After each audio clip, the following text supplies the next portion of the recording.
এরকম ঝাল ঝাল সুস্বাদু গরুর মাংস রান্না করতে প্রথমে নিয়েছি গরুর মাংস, তাতে দিচ্ছি মরিচ গুঁড়া, হলুদ গুঁড়া, লবণ, আদা রসুন পেস্ট, গরম মশলা, তেজপাতা, পেঁয়াজ, গোটা জিরা ও তেল।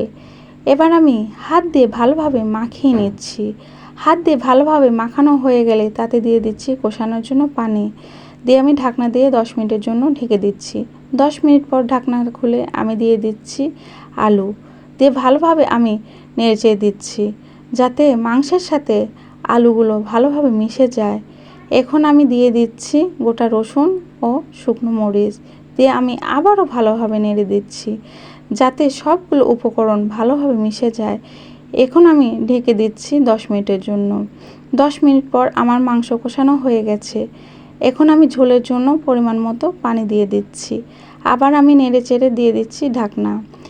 এখন ঢাকনা খুলে দিয়ে দিব 1 চামচ জিরা গুঁড়া ও 1 চামচ ধনে গুঁড়া, দিয়ে নেড়ে দিলেই 5 মিনিট পর হয়ে গেল গরুর মাংস রান্না।